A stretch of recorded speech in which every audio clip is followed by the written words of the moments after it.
जय श्री सीताराम, जय श्री राधे श्याम। कल हमने पढ़ा था दूल्हा और दुल्हने परस्पर अपने अपने अनुरूप जोड़ी को देखकर सकुचाते हुए हृदय में हर्षित हो रहे हैं। सब लोग प्रसन्न होकर उनकी सुंदरता की सराहना कर रहे हैं और देवगण फूल बरसा रहे हैं।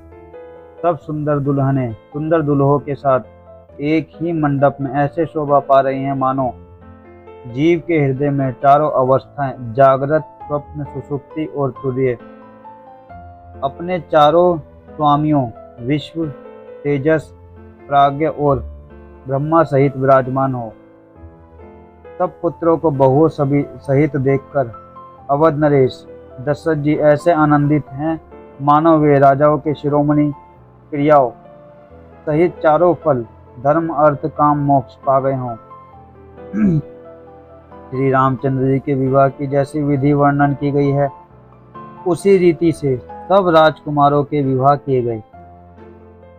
दहेज की अधिकता कुछ कहीं नहीं जाती। सारा मंडप सोने और मणियों से भर गया। अब हम आगे पढ़ते हैं।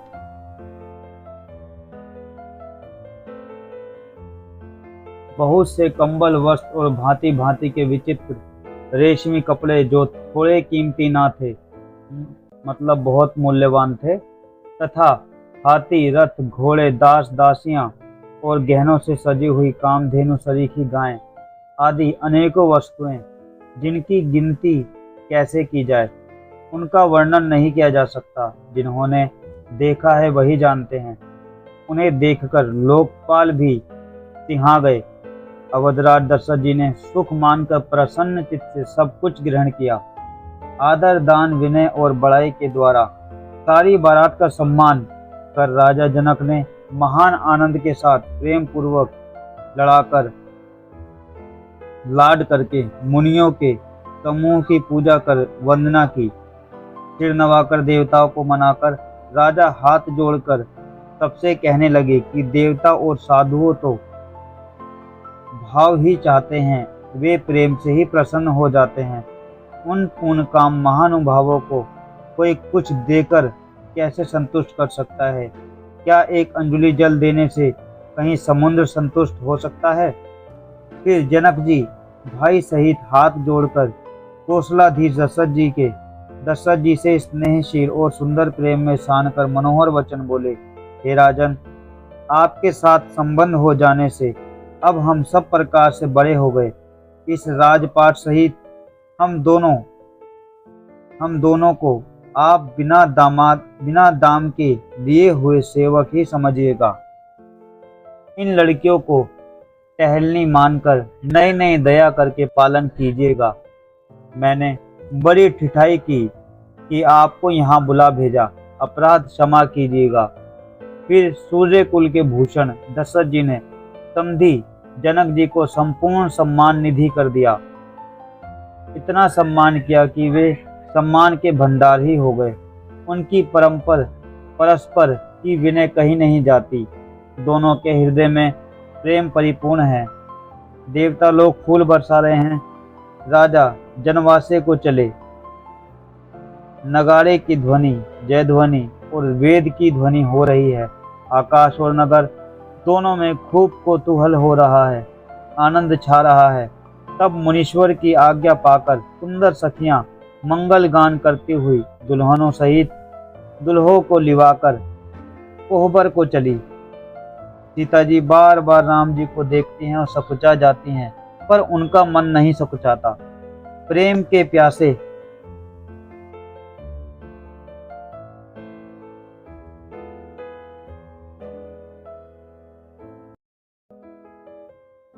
प्यासे उनके नेत्र सुंदर मछलियों की छवि को हर रहे हैं। श्री रामचंद्र जी का सांवला शरीर स्वभाव से ही सुंदर है। उसकी शोभा करोड़ों कामदेवों को लज्जाने वाली है। महावर से युक्त चरण कमल बड़े सुहावने लगते हैं, जिन पर मुनियों के मनरूपी भोरे सदा छाए रहते हैं।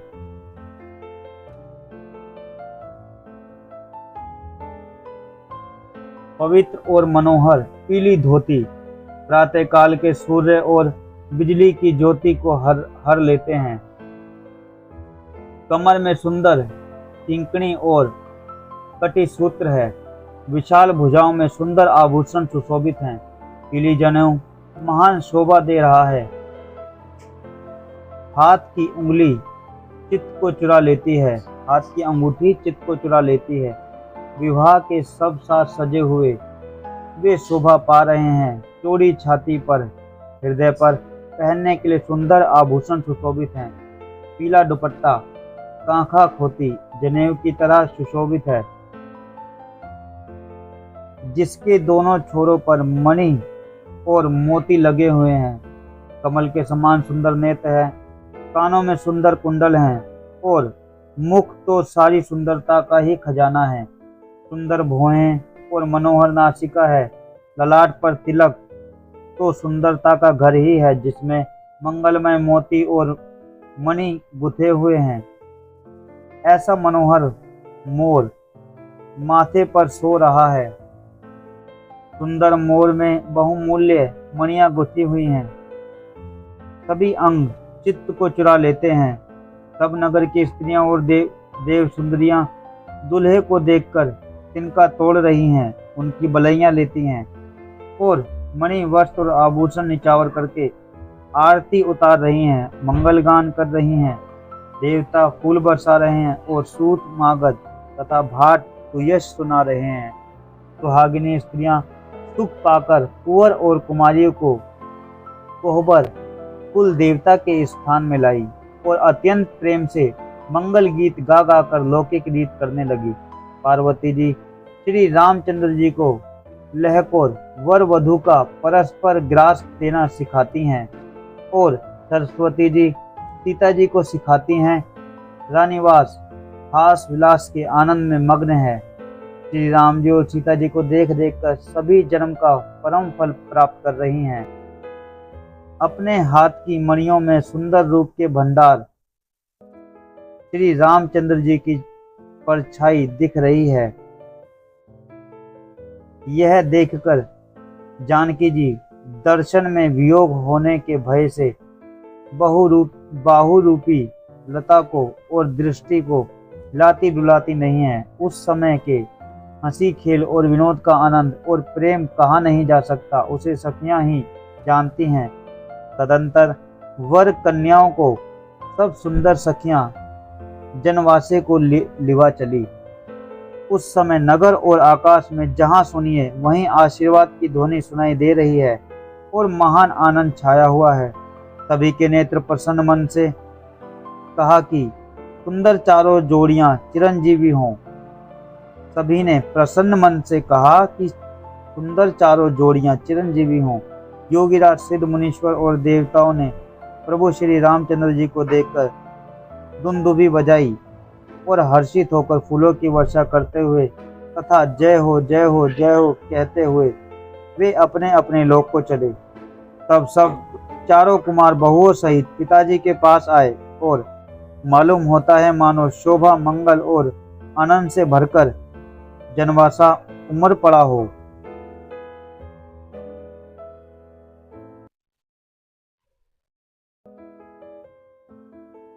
फिर बहुत प्रकार की रसोई बनी।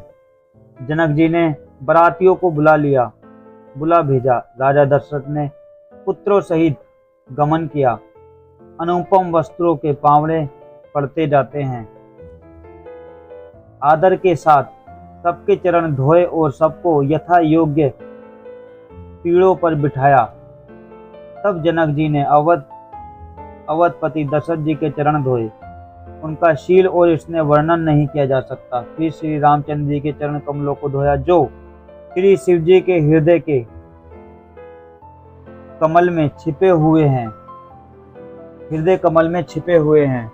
तीनों भाइयों की श्री रामचंद्र जी के ही समान जानकर तीनों भाइयों को श्री रामचंद्र जी के ही समान जानकर जनक जी ने उनके भी चरण अपने हाथ से धोए। राजा जनक जी ने सभी को उचित आसन दिए और सब प्रसन्न वालों को बुला लिया। आदर के साथ पत्तलें पड़ने लगी, जो मणियों के पत्तों से सोने की कील लगाकर बनाई गई थी। चतुर और विनीत रसोई सुंदर स्वादिष्ट और पवित्र दाल भात और गाय का सुगंधित घी क्षण भर में सबके सामने परस गए। सब लोग पंचकोर करके अर्थात प्राणायाम स्वाहा, अपानाया स्वाहा, व्यानाया स्वाहा, उदानाया स्वाहा और समानाया स्वाहा इन मंत्रों का उच्चारण करते हुए पहले 5 गिलास लेकर भोजन करने लगे। गाली का गाना सुनकर वे अत्यंत प्रेम मग्न हो गए। अनेकों तरह के अमृत के समान स्वादिष्ट पकवान परसे गए जिनका बखान नहीं हो सकता। चतुर रसोइये नाना प्रकार के व्यंजन परोसने लगे। उनका नाम कौन जानता है। 4 प्रकार के चरविये, चोस्त, लेहा, पे अर्थात चबाकर, चुकर, चाटकर और पीकर खाने योग्य भोजन की विधि कही है। उनमें से एक एक विधि के इतने पदार्थ बने थे कि जिसका वर्णन नहीं किया जा सकता। 6 रसों के बहुत तरह के सुंदर स्वादिष्ट व्यंजन हैं। एक एक रस के अनगिनत प्रकार के बने हैं। भोजन करते समय पुरुष और स्त्रियों के नाम ले लेकर स्त्रियां मधुर मधुर ध्वनि से गाली दे रही हैं, गाली गा रही हैं। समय की सुहावनी गालियां शोभित हो रही हैं। उसे सुनकर समाज सहित राजा दशरथ जी हंस रहे हैं। इस रीति से सभी ने भोजन किया और तब सबको आदर सहित आचमन हाथ मुंह धोने के लिए जल दिया गया। फिर पान देकर जनक जी ने समाज सहित दशरथ जी का पूजन किया। तब राजाओं के सिरमौर चक्रवर्ती श्री दशरथ जी प्रसन्न होकर जनवासे को चले। जनकपुर में नित्य नए नए मंगल हो रहे हैं। दिन और रात पलक के समान बीत रहे हैं। बड़े सवेरे राजाओं के मुकुटमणि दशरथ जी जागे। याचक उनके गुण समूहों का गान करने लगे। चारों कुमारों को सुंदर वधुओं सहित देखकर उनके मन में जितना आनंद है वह किसी प्रकार कहा नहीं जा सकता है। वे प्रातः क्रिया करके गुरु वशिष्ठ जी के पास गए। उनके मन में महान आनंद और प्रेम भरा हुआ है।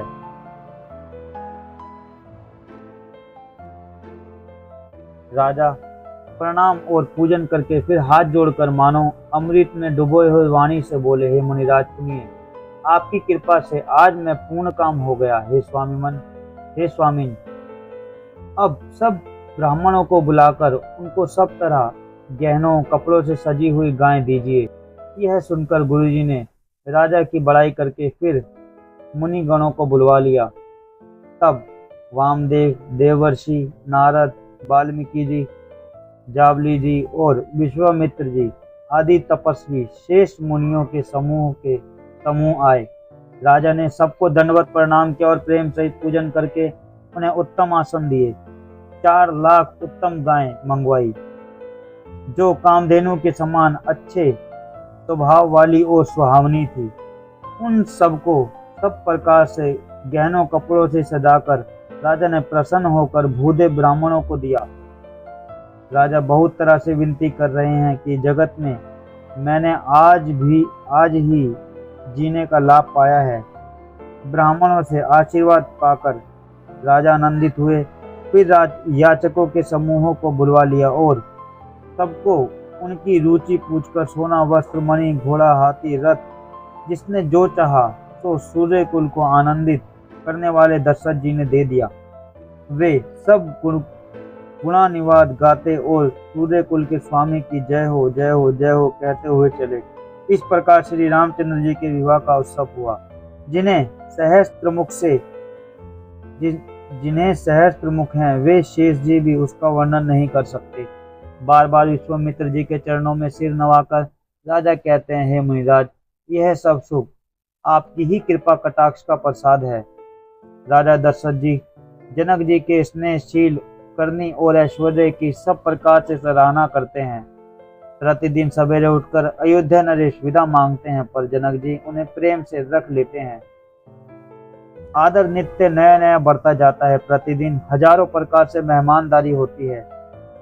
नगर में नित्य नया नया आनंद और उत्साह रहता है। दशरथ जी का जाना किसी को नहीं सुहाता। इस प्रकार बहुत दिन बीत गए, मानो बराती स्नेह की रस्सी से बंधे गए।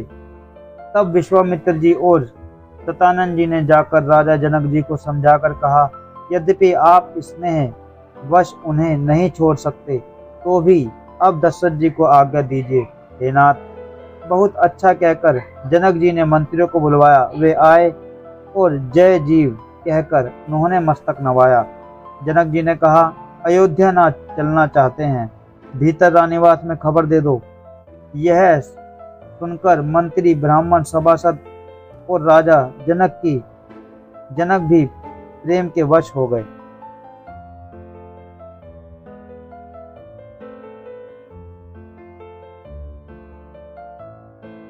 आज हमने यहाँ तक पढ़ा, कल आगे पढ़ेंगे। जय श्री सीताराम, जय श्री राधे।